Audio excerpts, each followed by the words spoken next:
fils. Et à toi, le fils. T'es mid-truck. Okay, I was a little surprised and dismayed to find there was, in fact, no clown in the movie Clown. Clown? I don't know. Well, no. I mean, these guys are clowns. No literal clown with makeup and climbing out of a little car and, you know. Well, see, I thought they were so fucked up. If you are going to call him a clown, you have to like change the C to a K to emphasize how fucked up these guys are in this movie. Well, yeah, which is what they did. It's been a while, because it's been a while since I've seen a movie that pushes the boundaries of just what you feel is okay to look at on a movie screen. It's kind of like the Danish Hangover. It really, there's a lot of similarity, and y'all missed the Q&A when we saw this after the fact because you had to run, but they have already licensed this to the production company and the director of The Hangover for an American remake. Oh yeah, Okay. I did read that, Okay. and I'm not surprised. Well, gosh, it's almost kind of redundant at this point. Yeah, like Danny McBride's going to be involved in some fashion. I don't know, which is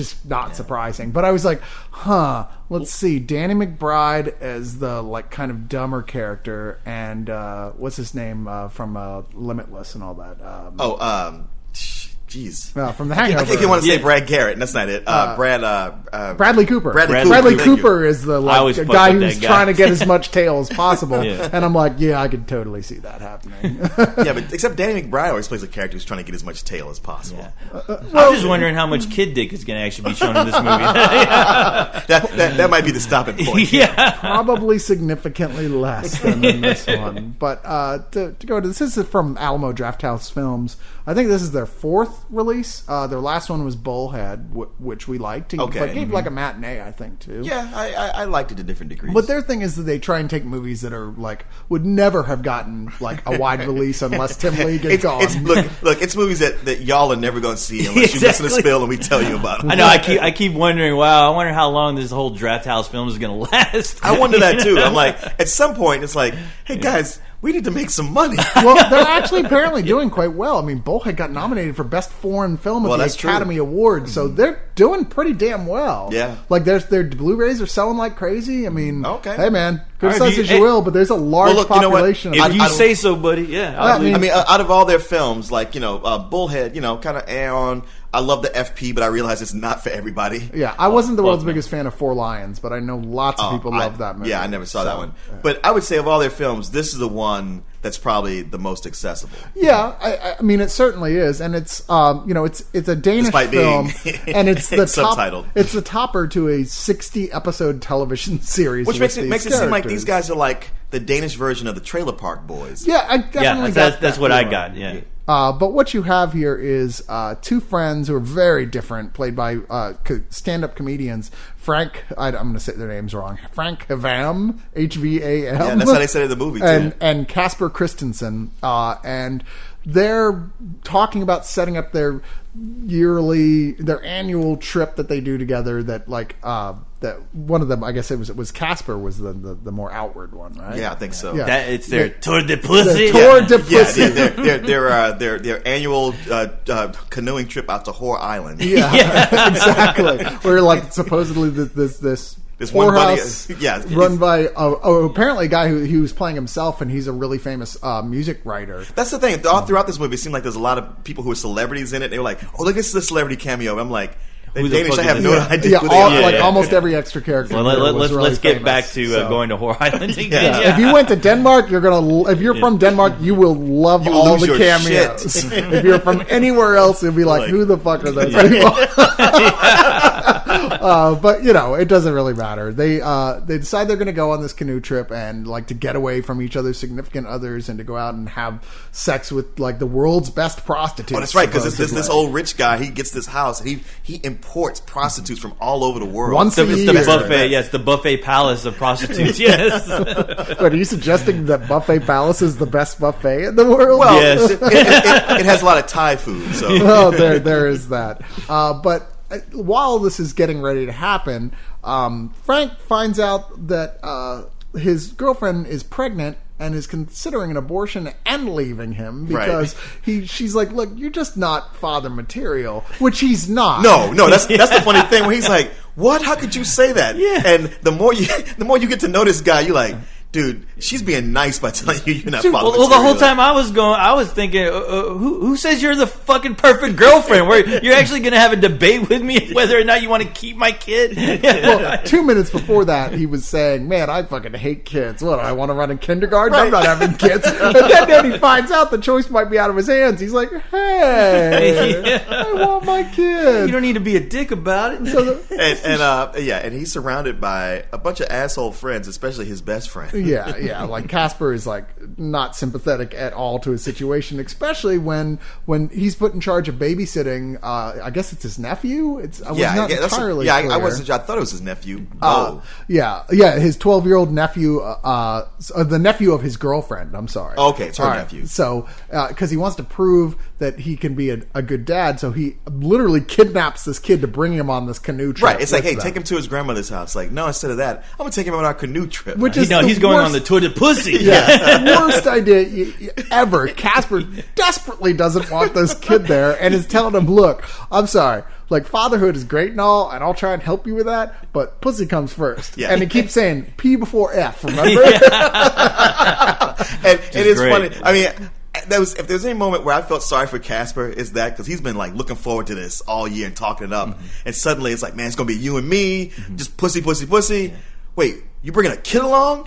No, no, man, you're gonna fucking ruin everything. You can't do this. Well, till his girlfriend comes around the corner, and is like, what's going on? Yeah. Why can't you take the kid? What do you plan to do? Well, you got something sneaky? Oh, that was a great scene. Yeah, that was a great scene. Just seeing him try his best. Like, he just started sweating, and he had nothing to say. But yeah, I mean, that guy who wants desperately to go on this trip is such a fucking sociopath, though. To where I was more afraid, like, man, kid, you don't want to go on that trip because that guy right there, he's getting into fucking you, dude. And the other guy is going to be a Serbian film all over again. The other guy's going to be of no help because he is a blithering idiot. He's a boob. He is completely a moron. How do you function? And I think if there's a fault with Clown, really, was that I had a hard time warming to it at first because I didn't know who these characters were. Right. Like, Danish audiences got 60 episodes to get used to the sense of humor and kind of, reluctantly fall in love with these two idiots.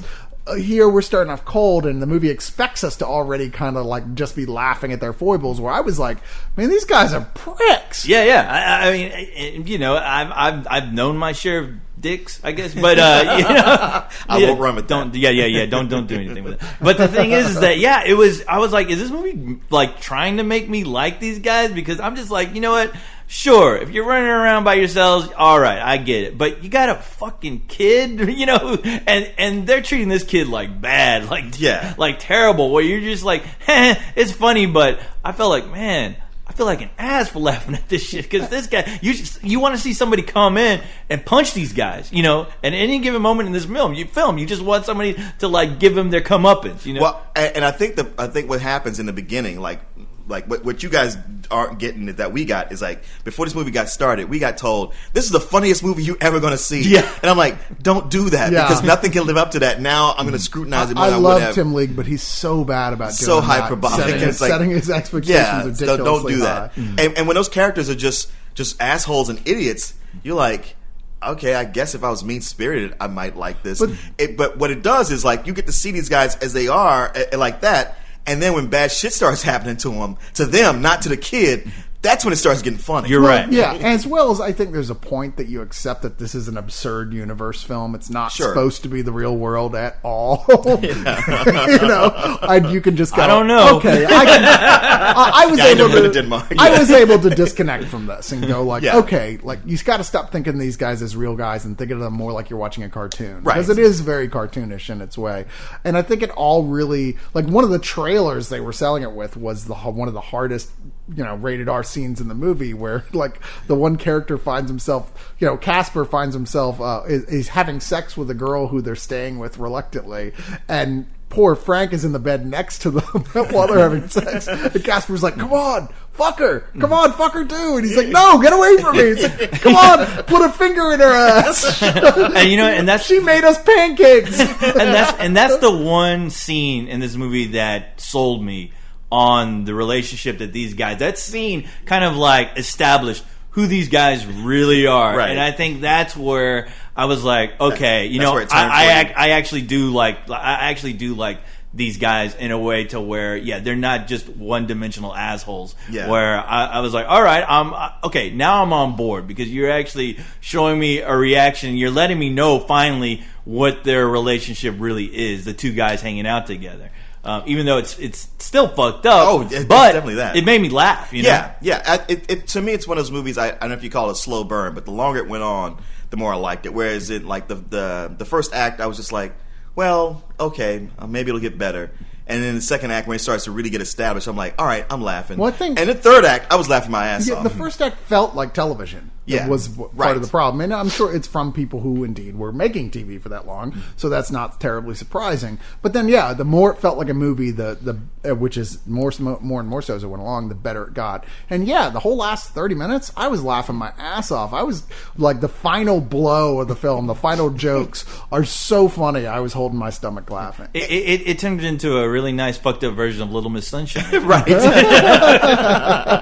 And it was one of those things, I liken it to The Hangover, where a lot of the big punchline at the end hangs on the fact that, like, oh, here's these pictures we found, because they show you shit that, like, they hint at, but you don't really see it, and then once you see it, it's like, oh, damn! Serbian film all over again. No. Well, it's funny, they will have to change a lot of stuff if they remake this. I mean, like, there's like Casper is such a, he's a pedophile. I mean, like, they come across these girls. These high school girls. You're like, well, you're first like, some hot blondes. And they're like, oh, it's a high school class. You think that's some old American film. You go, oh, okay, well, shit, now I feel like an old creepy guy. But he's like, I don't see what the problem is. and it was kind of funny to me because nobody else really had the reaction I was expecting, because I was like, is this the kind of shit that flies over there?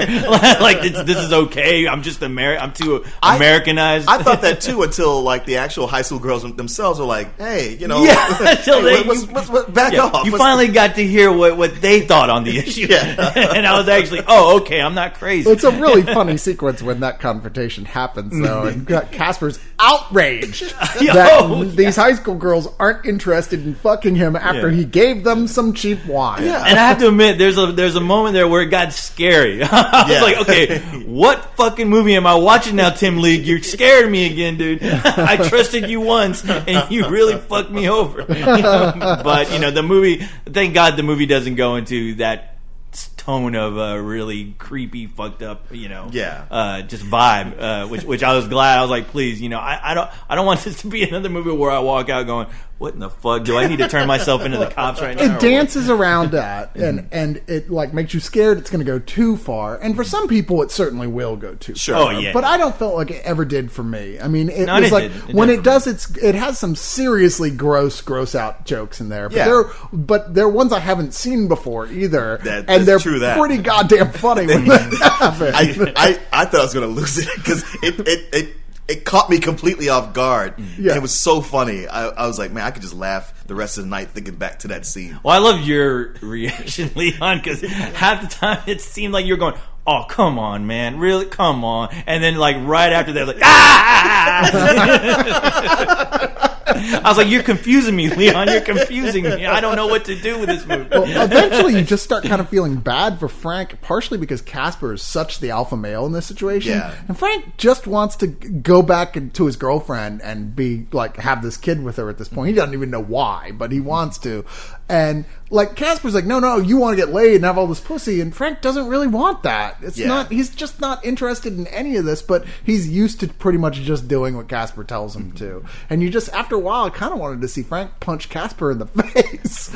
It seemed like it almost could have come to that. But it does, it has that moment where after they do something, actually one of the worst things they do, and it's Frank that does it, it does reach a moment where it's actually kind of genuinely sweet, where you're like, all right, there is some heart here. It's not just like, hey, let's laugh at how bad this is. It's like, no, it actually has some meaning to it. That's the most difficult thing that they pull off here. It is, because it doesn't seem like that could ever happen. By the end of it, you're like, wow, that was strangely kind of sweet. I bought it, Yeah. Which I was thinking, okay, explain to me why these guys should even be hanging out together. And when you do, you're like, okay, these guys were meant for each other. Yeah. Because God knows you wouldn't wish either one of them on anyone exactly. else. It's like, you know what, leave everyone else the fuck alone.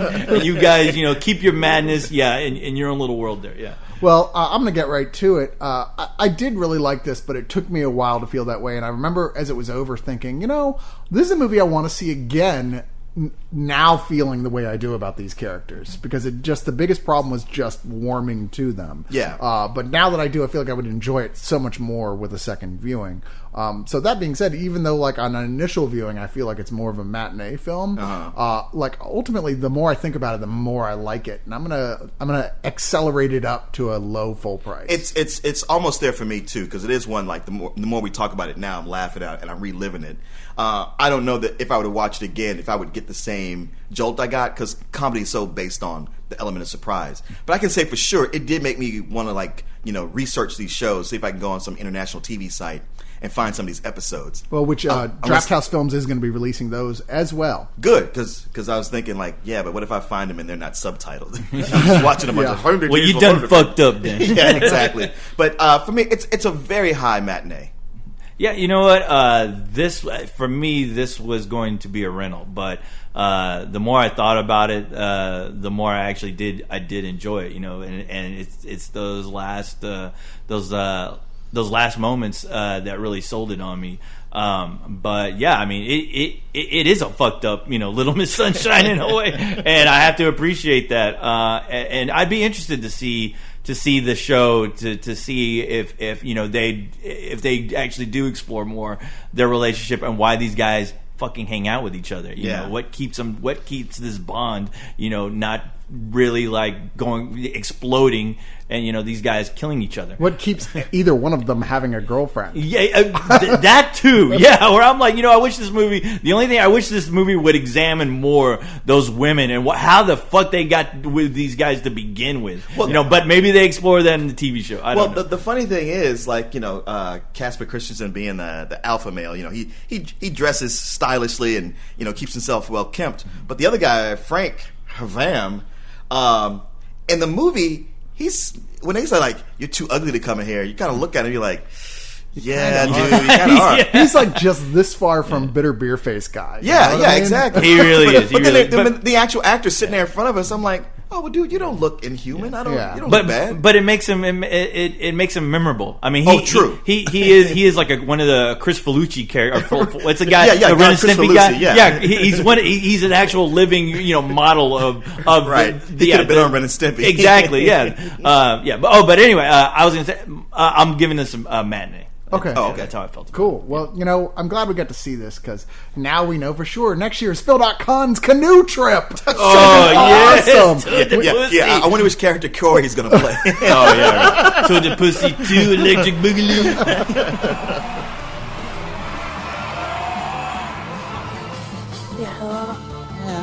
Ja, masser af hotel!